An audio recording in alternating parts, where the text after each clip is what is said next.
It's the Security Weekly News, and it's episode 304. It is the week of 11 June 2023. We got Mad Dogs and Paper Clips, Fortinet, MoveIt, BatCloak, China, more news, and Jason Wood on this edition of the Security Weekly News. This is a Security Weekly production for security professionals by security professionals. Please visit securityweekly.com/subscribe to subscribe to all the shows on our network. We interrupt our program to bring you this important message. It's the show that keeps you up to date on the latest security news twice a week. Your trusted source for accurate security information and expert analysis. It's time for Security Weekly News.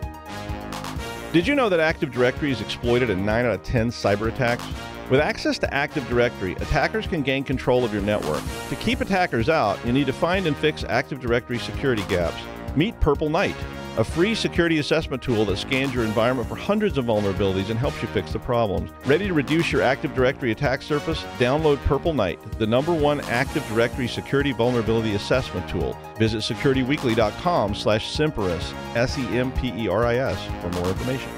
Created in 2005 and hosted by security industry veterans, Paul's Security Weekly is your source for in-depth coverage of the latest vulnerabilities, exploits, and security research. Our weekly security news discussion dives deep into the security issues we face today and potential solutions in a fun and lively atmosphere. Each week, we bring on guests from the security community to learn about their journey and discuss topics relevant to their work and research.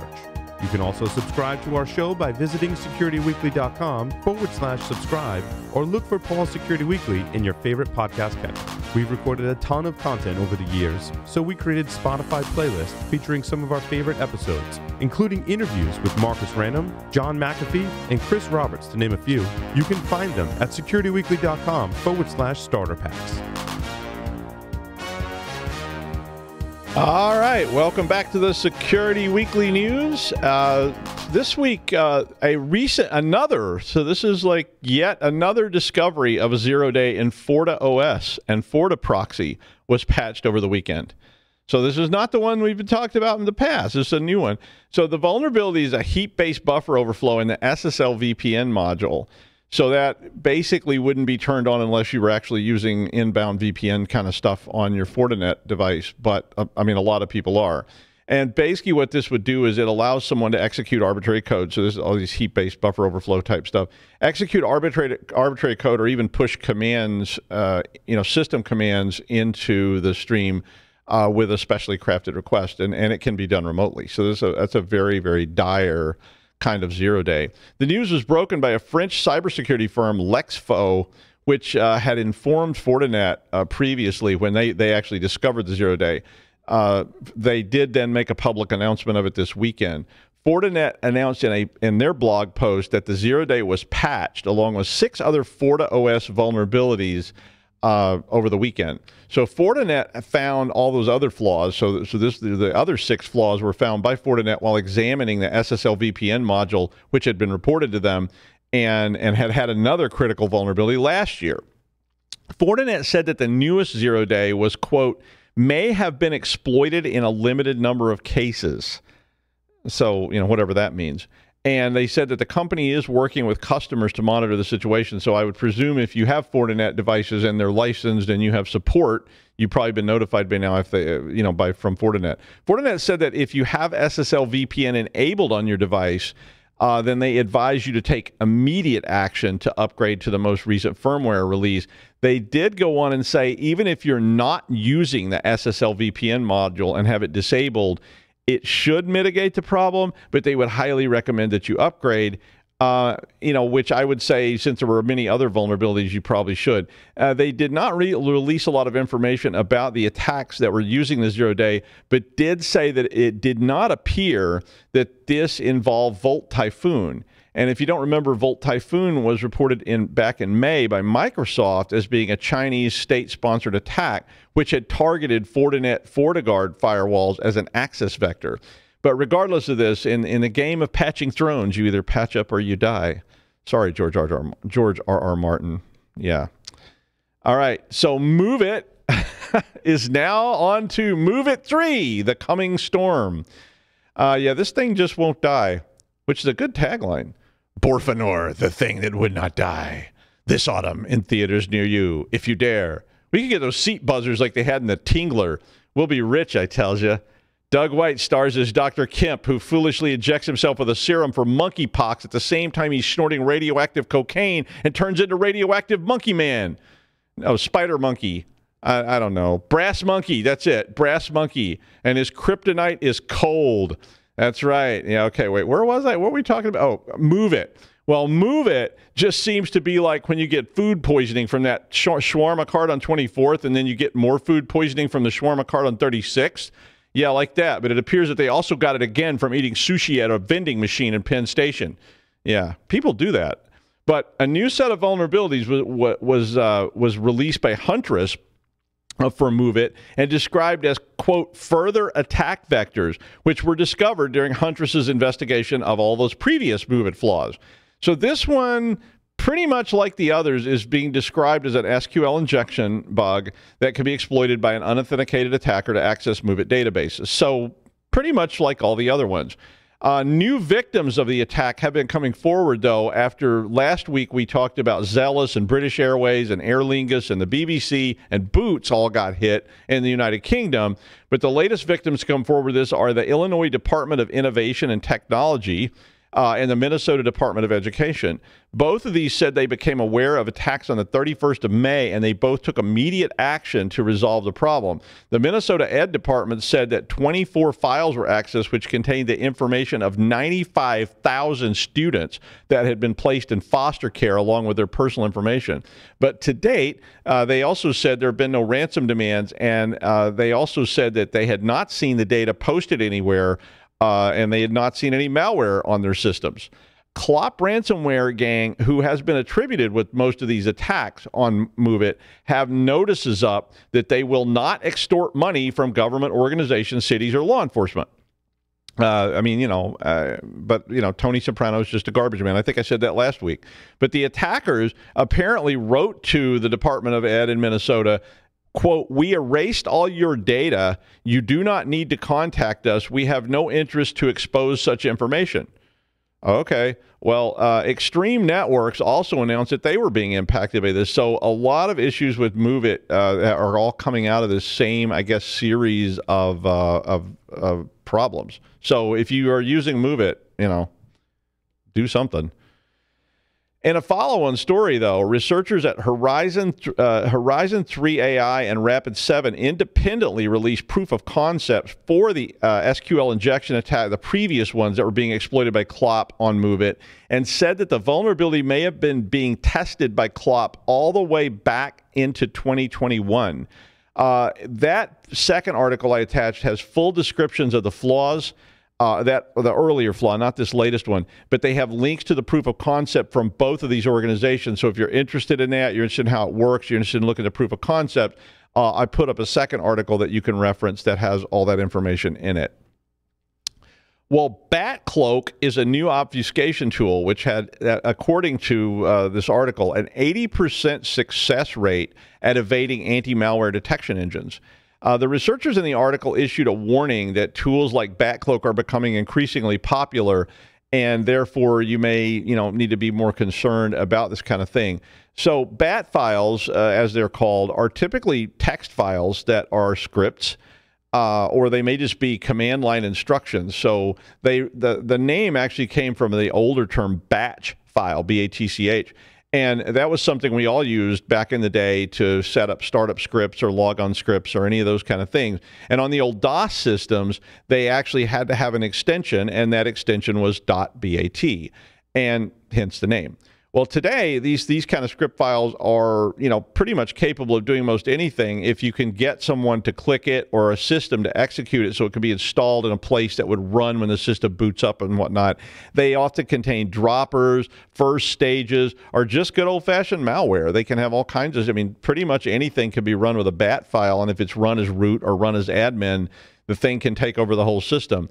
But as malware has gotten smarter, so is anti-malware.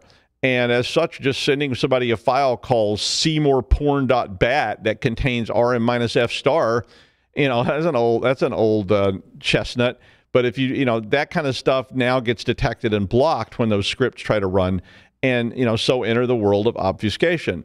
So a good old XXD type of obfuscator might have worked and still may work sometimes, but it's a lot more complicated today. So BatCloak is a tool then that obfuscates batch files and does so in a very sophisticated way so that anti-malware can't detect it. BatCloak is apparently easy to use. It apparently resembles an older tool called Jalave. I don't know how you say it, but that one's supposedly obsolete. But I mean, basically, these are just fancy scramblers, which turn a simple text file into something that's unreadable. It could be in binary, it could be in hex, like XXD kind of stuff. But that makes it theoretically undetectable, so that malware can get shipped onto the system and or downloaded and or sent via email and so forth and so on. Once you get it, it has to be deobfuscated, so the tool also has to do that. Other toolkits like this, if you're interested or you're familiar, CryBat, XE2Bat, Seroxen, ScrubCrypt, all those are ones that you've probably seen if you're researching or examining these kind of files. I would be very careful downloading anything related to malware obfuscation, because a lot of that is actually malware. But all of you know that. But just warning anybody out there who's never done this stuff, if you are downloading these things or even searching for these things, definitely sandbox all that and make sure you can keep it isolated, because they love to put malware in the malware tools. So anyway, it was an interesting article. A typo at Microsoft resulted in a lot of damage in the Azure DevOps suite. Back on the 3rd of June, apparently an update was pushed out that caused a cascade of errors, which ended up lasting for about 10 hours in southern Brazil.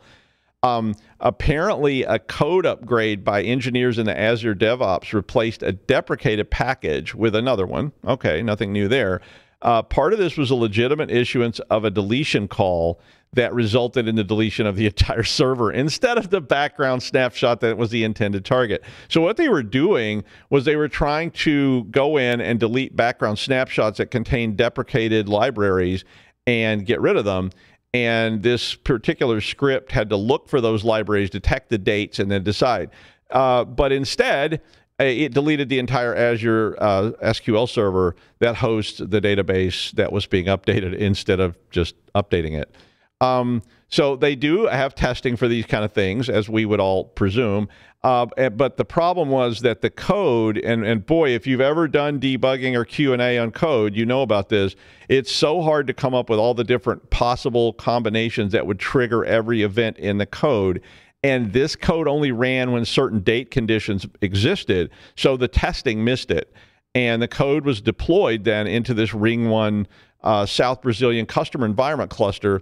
And the snapshot database was indeed old enough to trigger this code to run to delete it, and it triggered the bug. So when that happened, it actually deleted the entire SQL Server and all 17 production databases. I'm sorry for laughing. We've all been in these situations before. And then it took more than 10 hours to rebuild it all. I mean, that's a lot, but it could be a lot worse. And I guess my point here would be is to be prepared. All of us that are coders or developers have pushed something that had, and we had a long day of some executive yelling on the speakerphone while you really just want to fix things that they don't really understand. And the longer they yell, the longer it's going to take. And if this causes me to miss my tea time, heads will roll and all that kind of stuff that they say. And then the whole thing just sort of degenerates into an unused script from Succession. But, be ready, because you can't control these pushes necessarily in the cloud. And you need to have a plan to respond in case this kind of stuff does happen again in the future. You need to test that plan and ensure this is not going to be the end of your world. And make sure your executives make their tea times, or the whole family will jump into a very posh Gulfstream 3 business jet, fly to an exotic location, rent a yacht, and have a meeting while drinking obscure cocktails and skinny dipping. I guess that's the plot from Succession. I don't know. CISA warned this week that China cyber ops are starting to shift from espionage activities, which has been their traditional focus, to targeting infrastructure and societal disruption. So, wow, it sounds like the 50s all over again. So CISA Director Jen Easterly announced this at an Aspen Institute event on Monday. Traditionally, the Chinese always focused on spying and stealing intellectual property. And Easterly said that it constituted, quote, the greatest transfer of intellectual wealth in history.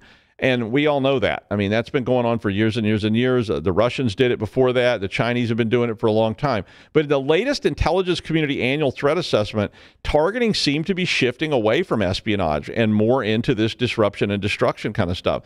I guess once they had the plans for the Ford Pinto, they were like, okay, we got this. We could do our own stuff now. But in all seriousness, China is very good at this. They are better at it than the Russians, I think, and the China state-sponsored actors have been very, very effective at espionage over the years. I was imagining James Bond at Mar-a-Lago for a minute saying, Q, we don't need the lockpicks, but could you send some of those MI6 issued trash bags? I think we can haul this out of here pretty easily. I've got my trash disposal hat on. But China focusing on chaos and mayhem might be pretty scary. I mean, but you think about things like Colonial Pipeline and the Chinese weather balloon and how much, chaos that caused, it gets really, really scary really fast. I mean, not to mention AI, and China is very big on AI, and they're doing a lot of research there. And Easterly actually gave us this really scary thought. Quote, said, nuclear weapons were created under the auspices of countries and their national security. Scary enough. But AI is being created by companies whose responsibility is to maximize profits to shareholders. That's pretty scary. Read William Gibson or maybe the Book of Revelation. Either might apply. Yeah, you just never know. This article is one of those handy to distribute kinds of things. The Federal Trade Commission recently asserted that Ring doorbells and Ring cameras had allowed employees to access videos of customers and failed to protect their cameras from hacking. And that's Ring, owned by Amazon. Jeff, you told me you'd give me a free ride to space. Come on. When's that going to happen, dude? I mean, I'm getting old here. But anyway, when people start putting up cameras on their property and their homes, they often go for the cheapest option. And I mean, if you go look on Amazon right now, they got about 40 different brands of camera for sale this morning. And each brand will, who knows?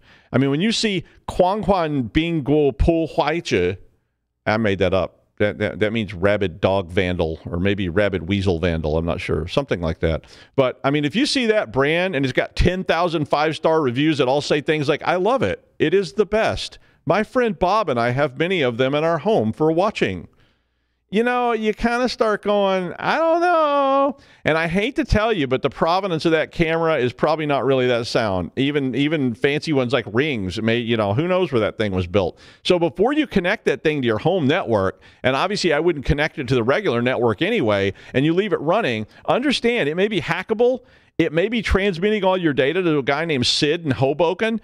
I mean, this article, the reason I put it up was it has some really helpful tips for users that you can distribute to those users that actually walks people through this kind of plain, simple, and clear. And I like to give you those kind of articles because they are easy to redistribute and they're public domain. It's a Washington Post or whatever. So, Well, he developed a comic that follows mild-mannered Rip Holder, who drinks some radioactive wine and that he finds in an alley and is transformed into the super being Ripple Man. Unfortunately, finding out only too late that his superpower was the ability to see through work boots. And, well, basically the whole thing kind of turned into a, let's not mention Ripple Man anymore, okay? And no, I don't think this is right for Marvel Universe, but maybe Foot Fetish Monthly or something like that.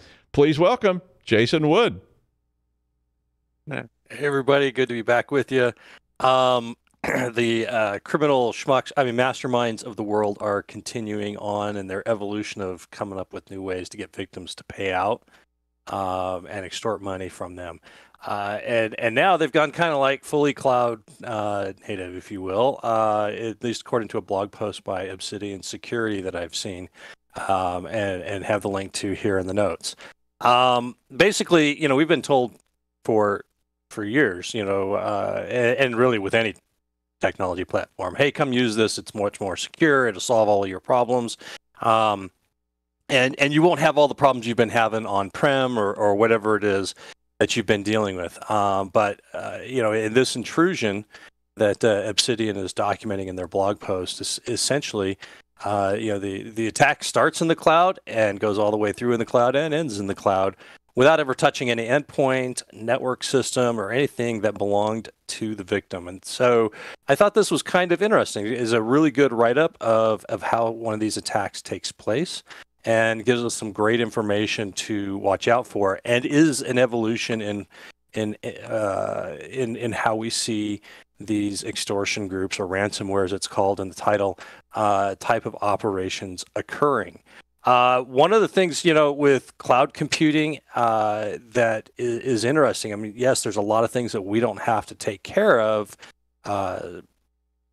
as far as the physical environment and stuff like that, monitoring to keep platforms up, depending on the software as a service you're using.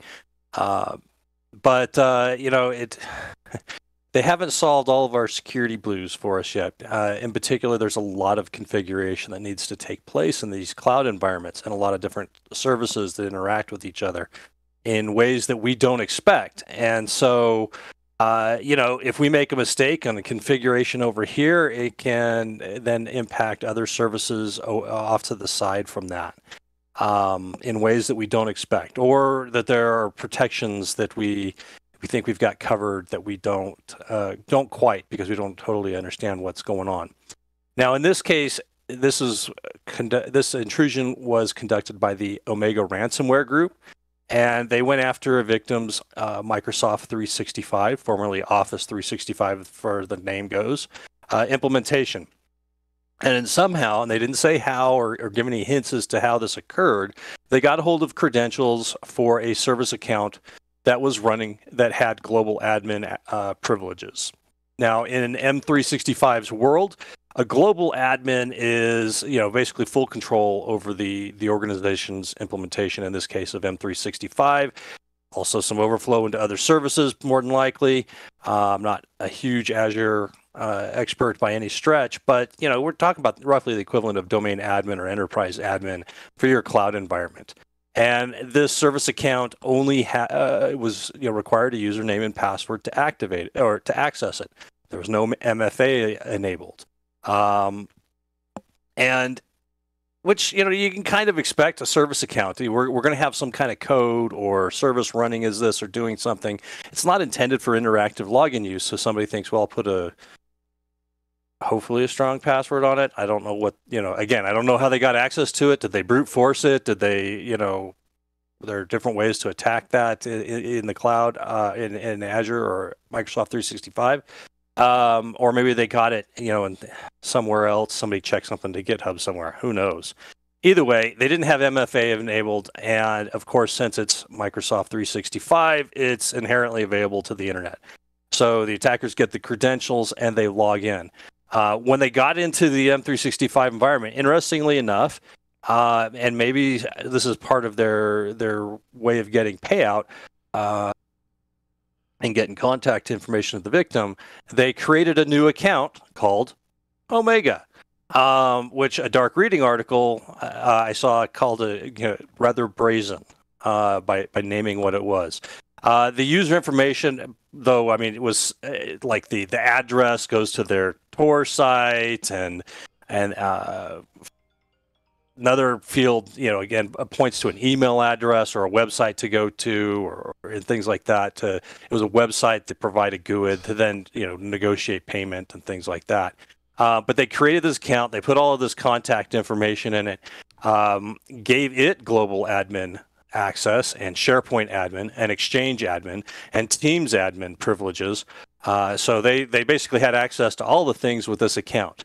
Once they had the Omega account created and got all of the privileges they want to it, they start moving on to the victim SharePoint sites. And to make things even more difficult, they went through and removed admin access and did something like 200 different changes to remove access from different accounts, basically removing the ability of the customer to respond back to the intrusion, because now they have no admin control of anything.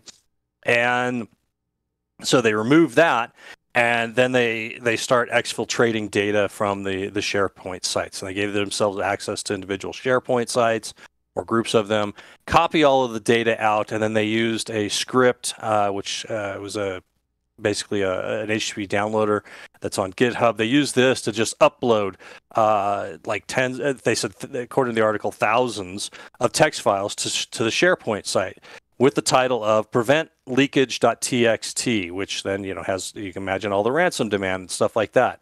They wanted the victim to know that they were there, and didn't want anybody to miss this. That this had missed this. They didn't destroy any data. They didn't encrypt anything. So the victim still had access to all of their data. So even though we're calling this ransomware, this is not an encryption type of event. It's just a straight up extortion. Hey, we've got your data. Pay us, or we're going to start leaking this out. And that was the demand that was being made. What's notable about this really is just the fact that, or the claim here. This is goes back to the first point I made, which is the idea that there's no endpoint here, right? This was all inside the cloud. They began in the cloud and ended in the cloud, and everything in between was there. A lot of times you'll see intrusions like this where they compromise an endpoint system. That's how they get the credentials, and they move up to cloud services. Apparently that wasn't the case here. There was no opportunity on the endpoint for the victim to catch what had gone on here. Dark Reading called it, had a headline that said something like, likely first of its kind attack, which may be a little bit overstated. How do you call something the first? But it still is pretty early on into this, and it's not something you see common yet. And I would emphasize yet here. Is something to think about your defenses and preparation there.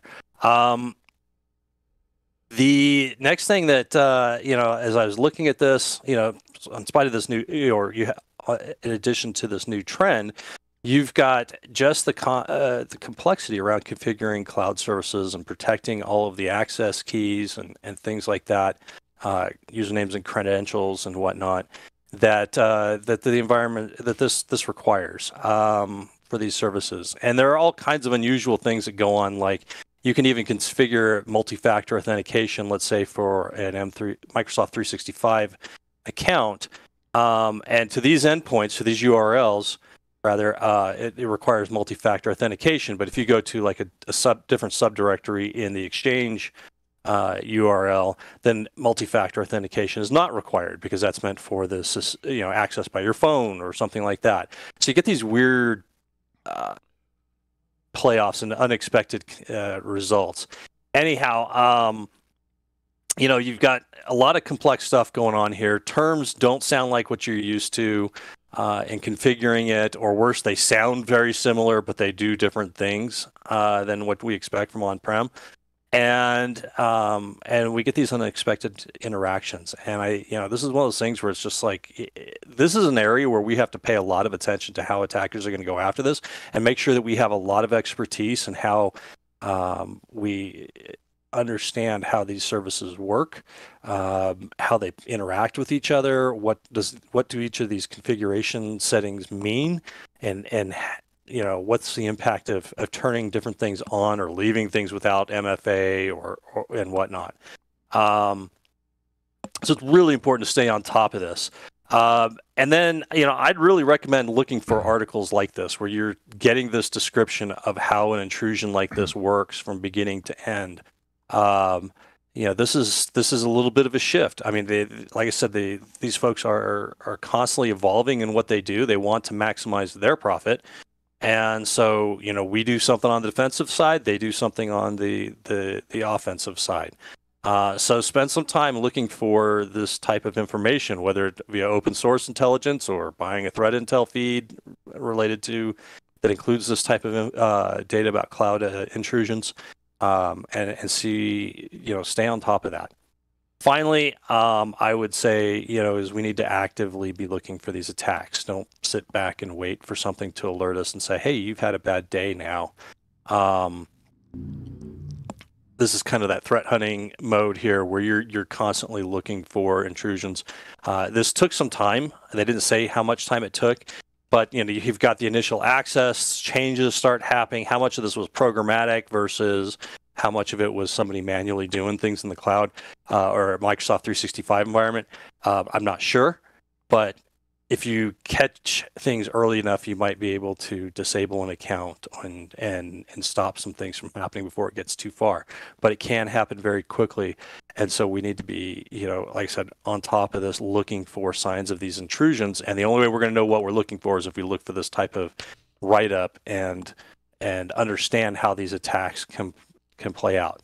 With that, I think Obsidian's blog post is well worth a read to give us additional insight into an attack like this, because the attackers are saying, hey, the data's out here in the cloud environment. Why don't we just skip the endpoint entirely? They can't deploy anything on it. They have perhaps less controls in place, and think that something's being taken care of by AWS or Microsoft or somebody else, and so then there's a gap there that exists because of that, and they're only too willing to take the advantage of that gap and get in there and basically give us a demand to say, hey, pay up or else. So this is just another great opportunity for us to learn, and whether or not we have much of a cloud deployment or not, I would recommend taking a look at this to get a better idea how these adversaries are operating. Thank you, Jason. And finally, anybody who starts their article with Oppenheimer quoting the Bhagavad Gita, the whole, I am become death, destroyer of worlds thing, it can only kind of lead into a sweaty froth downward from that point. And it does, but this is good. I like this article. Clippy. It was about Clippy. You remember Clippy? I do. I hated that bastard. Clippy popped up in the Office 97 issuance on Windows. I offered extra credit to people in my programming class if they would write me an app. I could just push a function key and it would do something horrible to Clippy every time it popped up. Just take Clippy, twist him into a knot, and shove him up a monkey's butt or something. I was like, you come up with it. I'm good. And it always happened to just when you had that big thought. Like that one that was going to turn into my Academy Award-winning script, pop, there's Clippy, making me think of Ragnarok, fire, blood, and death, and saying, it looks like you might be writing a letter. Would you like me to help it? It was just a little pop-up bubble. It didn't even have a voice. And the anguished screams of die, die, die, Clippy. It usually at least made old Mr. Cat wake up and give me a disdainful look. But, alas, I blame Clippy for most of my failures in the 90s. The cocaine, the hookers, it's all on Clippy. It's all there. But anyway, Clippy hung around until Office 2007, when it was taken out back and bent into an obscene word in Farsi. Anyway, the article's about the designer of Clippy, Kevon Atterbury, who went on a YouTube channel lately called Great Big Story, and said he felt, quote, so embarrassed when he saw the reviews. Atterbury created a whole bunch of characters for Microsoft, as well as one called Microsoft Bob, which honestly I'd never heard of, but it was described as one of their biggest failures. 260 character designs, and they eventually selected 10 characters some of them were the Dot, the Hoverbot, the Genius, Scribble, PowerPup, and Clippy was among them. And Stanford University psychologists were hired to do a study to find out which were the most trustworthy and likable. And Clippy just kept on winning, apparently. Apparently people at these weird psychological studies where they're giving you electrical shocks or something are saying, I love it. I love Clippy. Give me some more LSD. But, I would have preferred having Charlie Sheen, and not the old, Platoon Charlie Sheen, but the later, I'm winning kind of Charlie Sheen to Clippy. Or maybe Foamy, the rabid dog with RS-232 attached teeth. I don't know. But somewhere in that crypt, right out there in Redmond, Clippy's laying in a crypt, and just about right now, his eyes just opened. Let that haunt your dreams. I will be at the Green Cities Conference in Augsburg, Germany on the 20th to 24th of June if you're going to be around. That's the news. Thanks to Jason Wood, and we'll see you Friday.